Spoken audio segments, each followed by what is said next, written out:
Pensa só, um lago super tranquilo que do nada vira uma arma de destruição em massa. Parece roteiro de filme de terror, né? Mas aconteceu de verdade. Hoje a gente vai mergulhar fundo em um dos desastres naturais mais bizarros e, sinceramente, assustadores da história. Essa pergunta é de arrepiar e deixou todo mundo, de cientistas a equipes de resgate, completamente sem saber o que pensar. Porque, veja bem, não foi um terremoto, não foi uma enchente, nem um incêndio. Foi algo totalmente invisível, sem cheiro e absolutamente mortal. Algo que simplesmente saiu de dentro de um lago. A cena que encontraram no dia seguinte era surreal. Uma devastação silenciosa. O gado, os animais, simplesmente caíram onde estavam. E nas aldeias ali perto, as pessoas morreram nas suas camas, dentro de casa, no meio da rua. Que tipo de coisa causa uma morte assim tão repentina e uma escala tão grande? Para a gente entender esse mistério, vamos precisar voltar no tempo.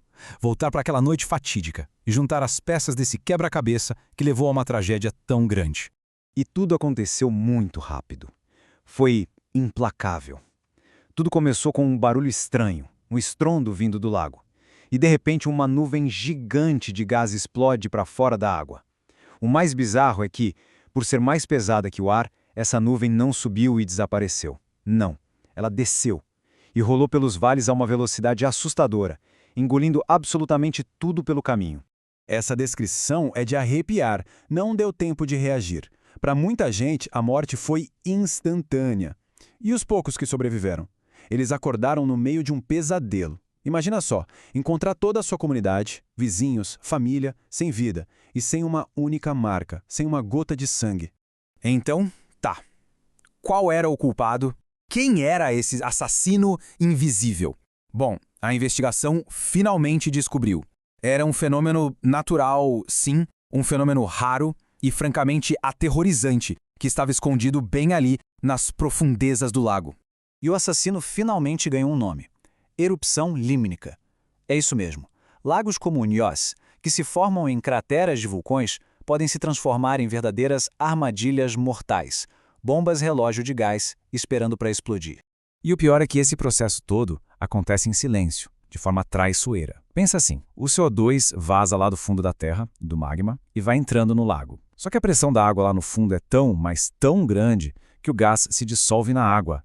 Ele não vira bolha e sobe. Não, ele fica lá, preso. Com o tempo, toneladas e mais toneladas de gás ficam acumuladas. O lago vira uma garrafa de refrigerante gigante que foi chacoalhada.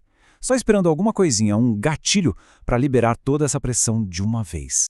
Ok, mas espera aí. Dióxido de carbono? O mesmo gás que a gente solta quando respira? Como é que isso vira um assassino em massa? Bom, o segredo, ou melhor, o veneno, está na concentração. Olha só, no ar que a gente respira agora, a concentração de CO2 é minúscula, super inofensiva. Aliás, é essencial para a vida no planeta. Mas o que aconteceu no Lago Nyos foi outra história.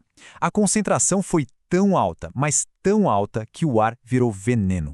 E aqui vem a parte que talvez seja a mais assustadora de todas. As vítimas não foram envenenadas, no sentido que a gente imagina. Elas morreram asfixiadas. Aquela nuvem de CO2 era mais densa que o ar, então ela chegou e, literalmente, empurrou o oxigênio para longe, tomou o lugar do ar respirável. As pessoas e os animais simplesmente sufocaram. Não havia mais oxigênio. Para ter uma ideia clara do perigo, dá uma olhada nisso. Com uma concentração de 7 a 10%, a pessoa já desmaia em minutos. Sobe para 15% e os efeitos são bem graves e bem rápidos. Agora, acima de 17%, a morte acontece em menos de 1 minuto. 1 minuto. Pois é.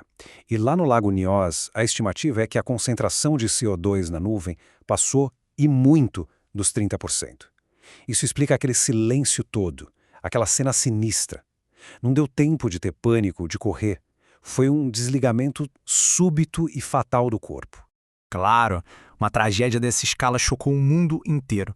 E a comunidade científica correu para entender e, mais importante, para garantir que uma coisa dessas nunca mais acontecesse. Mas a pergunta era complicadíssima, né?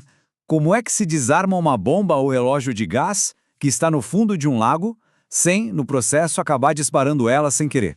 A solução foi simplesmente genial. Basicamente, instalaram os canos gigantes que vão até o fundo do lago. No começo, eles puxam um pouco daquela água cheia de gás para cima e aí a mágica acontece. Conforme a água sobe, a pressão diminui.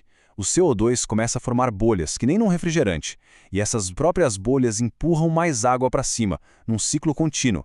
Vira tipo um chafariz que libera o gás aos pouquinhos, de forma controlada e segura. E funcionou. Em 2001, o primeiro desses canos foi instalado lá no Lago Nyos. E eles começaram literalmente a sangrar o gás perigoso do lago, bem devagar. Uma vitória incrível da engenharia e da ciência. Mas a história não acaba aqui.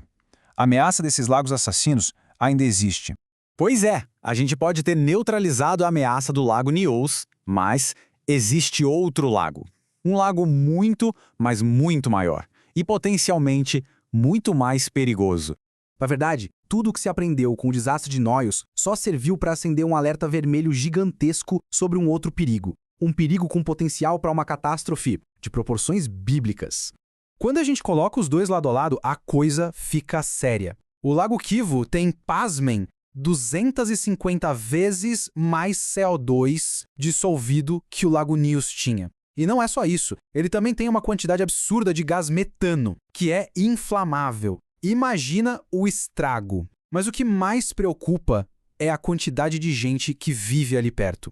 Perto do Lago Nyos, a população era de milhares de pessoas. Já ao redor do Lago Kivu, estamos falando de milhões. Uma erupção ali, sinceramente, as consequências humanitárias seriam de uma escala que a gente nem consegue imaginar direito. O que aconteceu no Lago Nyos foi uma lição terrível sobre os perigos que a natureza pode esconder. Hoje, existem projetos para monitorar e até para extrair o gás do Lago Kivu e usar para gerar energia, o que é ótimo. Mas a grande pergunta fica no ar. Será que estamos fazendo o suficiente? Será que estamos agindo rápido bastante para desarmar o que pode ser o próximo e muito mais mortal assassino silencioso?